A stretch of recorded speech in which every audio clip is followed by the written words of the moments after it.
Hi, hello and welcome to Akshita's Creation. இன்னைக்கு நம்ம ராகி பன்னீர் தோசை எப்படி செய்யறதுன்னு சொல்லி பார்ப்போம். அதுக்கு 1/2 கப் அரிசி மாவு, 1/2 கப் ரவை, 1 கப் ராகி மாவு, இதுல 2 டேபிள் ஸ்பூன் தயிர், சீரகம் 1/2 டீஸ்பூன், அதே போல் இது பெருங்காயத்தூள், இது ஒரு 1/2 டீஸ்பூன், கருவேப்பிலை தேவையான அளவு எடுத்துக்கோங்க, உப்பு தேவையான அளவு, பன்னீர் வந்து 50 கிராம் பன்னீரை துருவி எடுத்து வச்சுருக்கேன். இப்போ அதுக்கு தேவையான மாவு எப்படி கரைக்கிறதுன்னு சொல்லி சொல்கிறேன். ஒரு இன்க்ரீடியன்ஸாக அதில் சேர்த்துக்கலாம். ஃபஸ்ட்டு ராகி மாவு சேர்த்துக்கலாம், அடுத்து ரவை, அடுத்து அரிசி மாவு, தயிர், சீரகம், பெருங்காயத்தூள், துருவி வச்சிருக்க பன்னீரை சேர்த்துக்கலாம். அதில்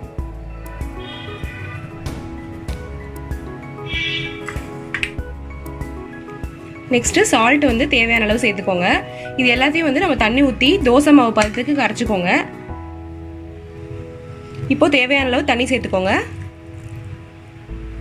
சேர்த்து இது நல்லா கலந்து விட்டுக்கலாம். கட்டி விழுகாத மாதிரி நல்லா கலந்துக்கோங்க.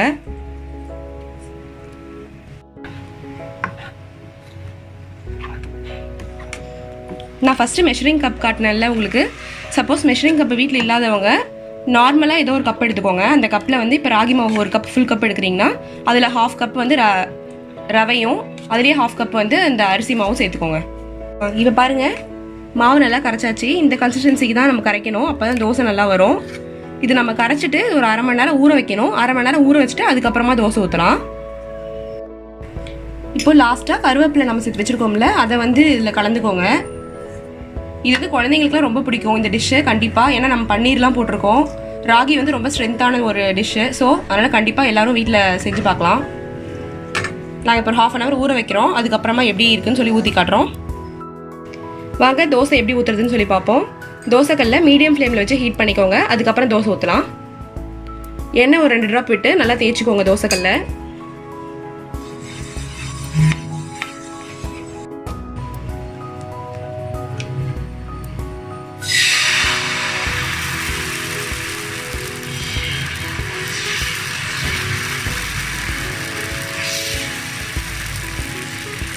இந்த தோசைக்கு எப்பயுமே ரொம்ப தின்னாக தேய்க்காதீங்க. தின்னாக தேய்ச்சிங்கன்னா இந்த மாதிரி தான் கொஞ்சம் பிஞ்சு பிஞ்சு வரும்.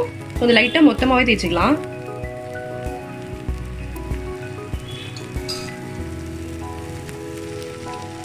மீடியம் ஹீட்லேயே வச்சு சுடுங்க. எப்பயுமே ஹையில் வச்சிடாதீங்க. ஹையில் வச்சா சரியாக வராது தோசை.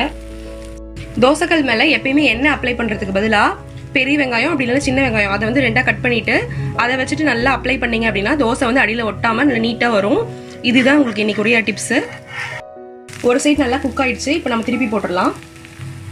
மேலே ஃபுல்லாக வெள்ளையாகணும், அப்போ தான் குக் ஆகிருக்குன்னு அர்த்தம்.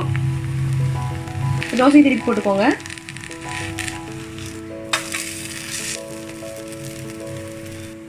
தோசை எப்பயுமே இந்த தோசையை மீடியமில் வச்சே வேக வைங்க. அப்போ தான் வந்து உள்ளெல்லாம் ஃபுல்லாக குக் ஆகும். இப்போ இதே ஹையில் வைக்கிறோன்னா அரைக்குறையாக மேலே வெந்திருக்கும், உள்ளெல்லாம் குக் ஆகாமல் இருக்கும். ஸோ கண்டிப்பாக நீங்கள் மீடியம் ஃப்ளேமில் வச்சே சுடுங்க. இந்த தோசைக்கு சைட் டிஷ் வந்து நீங்கள் என்ன வேணால் வச்சுக்கலாம். தேங்காய் சட்னி, பொட்டுக்கடலை சட்னி, இந்த மாதிரி சட்னிலாம் வச்சிங்கன்னா ரொம்ப நல்லாயிருக்கும். கூட இல்லைனா தக்காளி சட்னி, மிளகா சட்னி இந்த மாதிரி தான் வச்சிங்கனாலும் நல்லாயிருக்கும். நான் இன்னைக்கு வந்து தக்காளியும் மிளகாயும் போட்டு அரைச்ச சட்னி தான் வச்சு காட்ட போகிறேன். தோசை ரெடி ஆயிடுச்சு. இப்போ நம்ம சர்வ் பண்ணலாம்.